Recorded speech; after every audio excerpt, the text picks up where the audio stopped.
Recording in progress. All right, we'll go ahead and get started. Start with Brian. Hey, good afternoon, Jeff.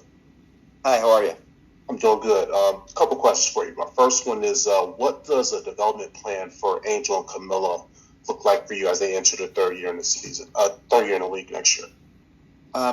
Starting with Angel, I think we saw so much new and so much good out of her this season compared to last year. She was able to build on her success she had. We saw her as a facilitator. We saw her playing in space. We saw her put the ball on the floor.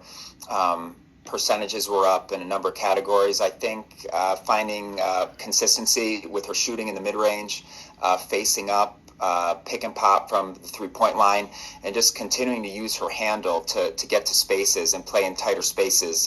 She's proven that she can be a very dangerous mismatch, and she can pull bigs out onto the perimeter. And she's got a lot of weapons that she was able to showcase a lot more this season.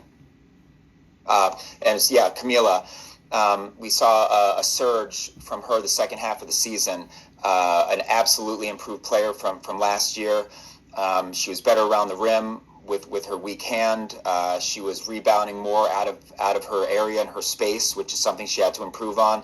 But just her trusting her jumper, making sure ball security is improving, even defensively, as far as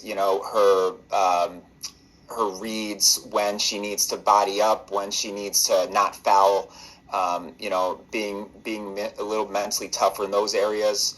But she's shown so much growth and just really, allowing her to face up in certain situations. Sometimes you saw her getting bumped off the block at times where, instead of, looking to kick and facilitate, she could have played in space because she is skilled and she needs to trust a lot of the work that she's put in, because she put a lot in this year. I think that's why we've seen such improvement. But just her really identifying and adding go-tos, that you're going to need in this league to survive, because the 4 and the 5s are pretty, tough defended positions. But, again, just we want them shooting jump shots. It's only going to help people around them and themselves. So I think those are big components in the offseason. And then my second one, obviously, we're going to go to Julia. Oh, sorry. Circle back. Julia, please. Hey, Jeff, appreciate the time. Just kind of wanted to follow up on Angel.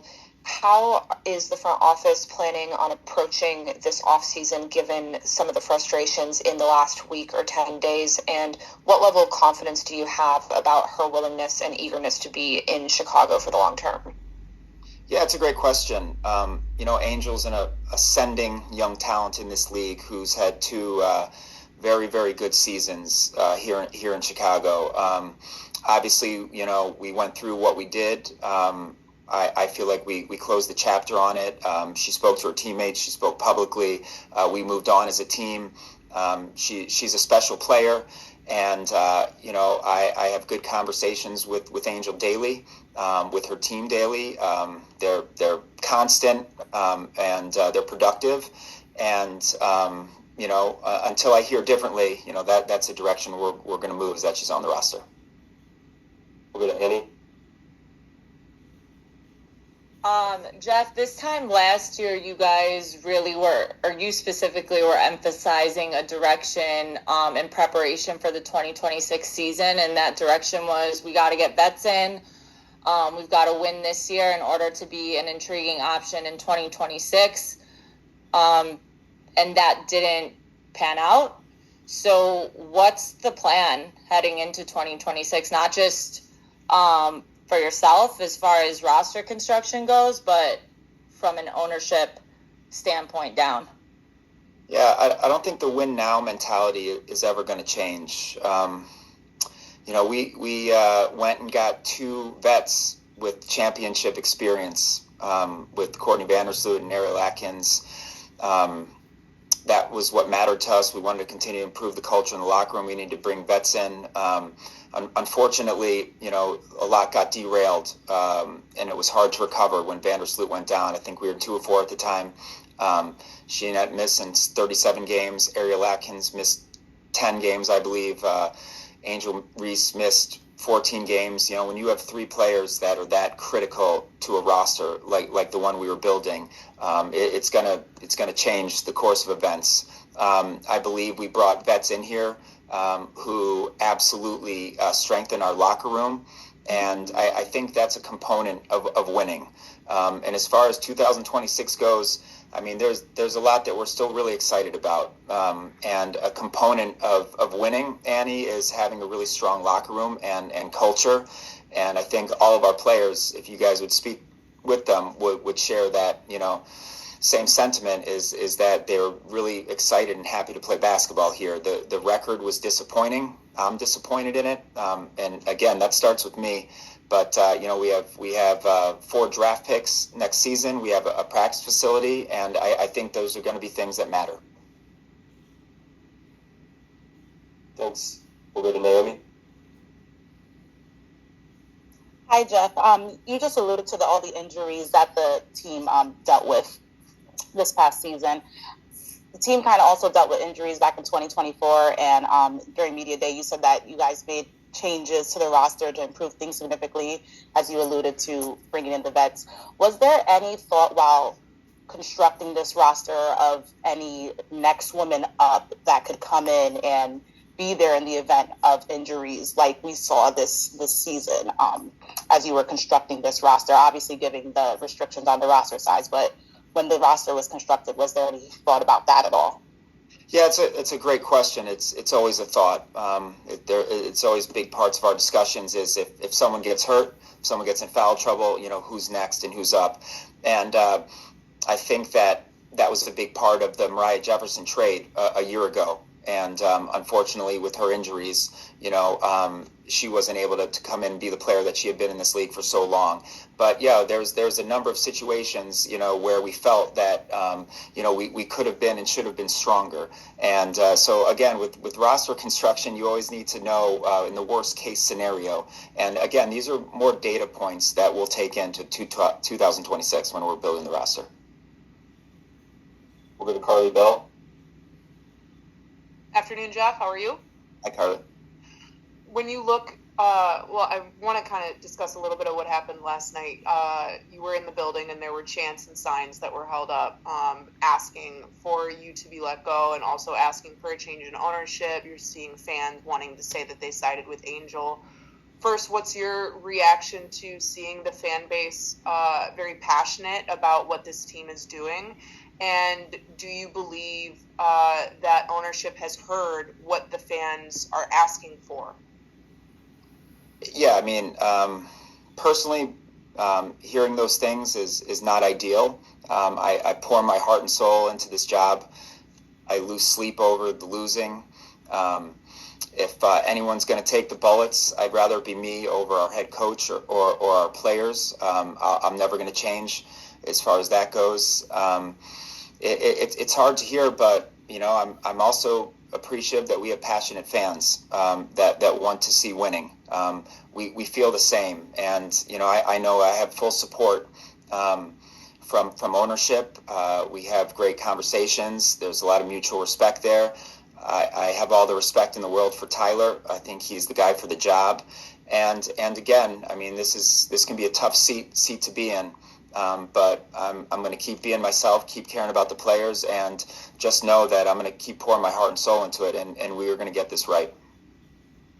We'll go to Alexa. Hey, Jeff. How's it going?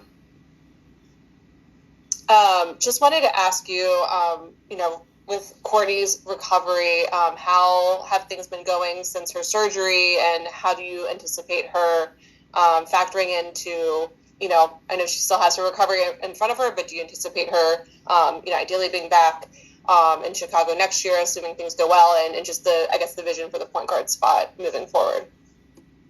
Yeah, if she's healthy, she's going to be playing basketball here. No one's taking her recovery more seriously than her. We're looking at 4, 6, 7, 8 hours a day that she's putting in 6 or 7 days a week. I think she's more fired up than ever to prove the world wrong about who she is and what she's capable of. We have a lot of belief in her. We know that she's not going to be playing 38 minutes a game. if that answers your question. We're going to need absolutely somebody to be here and be capable of playing that position. If she's not ready, if she's not healthy, this is a player we're not going to push. She's also a future Hall of Famer who was playing at an awfully high level for us before she went down. And it's just somebody you need in the locker room, somebody who leads by example. Those players matter with our culture and who we are. She embodies so much of this city with her toughness and how she competes and how she carries herself. So it's somebody very important to the organization. We'll go back to Julia. Jeff, this is kind of an evergreen question, but just as the team and the franchise moves into another important offseason, do you personally feel like ownership is capable of investing enough into this team? Do you feel like the team is kind of keeping up in terms of that investment? Yeah, I think the trends are changing fast, and I think I've personally seen a lot of new resources since I started working here a year ago in this role. I think they care. I sit in the meetings. They're very deliberate with the things they would like to do. I think the practice facility, is showing a lot about an investment. But I also see a lot of day-to-day things that matter and that players deserve to have. And I make it a point, to push for the things that the players need. That conduit, between them and ownership. And I don't get told no very often. And I think resources this year are clearly evolved from what I've seen in the past, and I think what was available to them in the past. So I'd like to think we absolutely have the support from ownership, and the investment will be there moving forwards. Go to Alyssa. Hey, Jeff. Would you run it back with this group, or do you feel like you need to make some changes? I think that we absolutely need to improve the roster. We are really committed to getting back to a place where we are competing with the best teams in this league. I think we would have been well on our way this year with the roster we had built. Again, we didn't discuss injuries the whole season for a number of reasons. Tyler and I never thought that it was a priority to discuss the things that we didn't have when we had other players here that we cared about and wanted and deserved opportunities. But again, there's improvements that can be made to every roster, every season. So, as a GM, we're going to make changes. We'll go back to Brian. Jeff, you spoke about Tyler, and you basically feel that he's the man for this job as the head coach of the team. Just wanted to get your assessment on areas that you liked, and then maybe an area of opportunity for Tyler. Yeah, it's a great question. He's an incredible human being. The word I got when I was researching him before we started interviewing him is he was great at building relationships, and he cared a lot about the people that were around him. And that's the man he still is. That's who he's been the whole entire season. I think that is the beginning of any good basketball team is being able to build strong relationships with players, because when you need to deliver tough or difficult information, they take it in a way where they're going to internalize it. So outside of the humanity side of him and as a person, I think he's one of the brightest young coaches in this league. I think he's proven, his ATOs, a lot of the way we've used players this year, how you've seen Camila and Angel facilitate. I think he's found ways to stay creative even when things weren't perfect. And there's so much there that I'm grateful for. And we have a lot of conversations. We don't always agree, but he's somebody I have a lot of respect for, and I'm glad he's in the seat he's in. Thank you. We'll close out with Alyssa Hirsch. Hello again.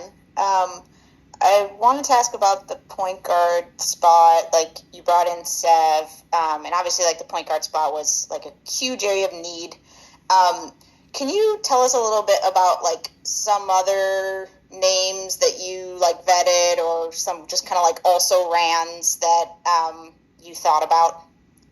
I'm not going to get into names, but we canvassed the league pretty heavily, Alyssa. So, we found a lot of players. We, per usual, engaged in trade talks. We were on the phone quite a bit the minute Courtney went down, just to make sure we had an opportunity to get a look at who could be available. So, again, the point guard position especially to Tyler, might matter more than any of it for obvious reasons. I mean that's your conduit to the court. That's your leader. That's who's got to make real time decisions. So that player really matters. And you saw it was difficult for us to recover when Vandersloot went down, and it was a gut punch. And we learned that we didn't have as much as we needed really to help this thing move in the direction that we would like it to. So the point guard position will continue to matter. Thank you. Thank you, everyone. Thank you.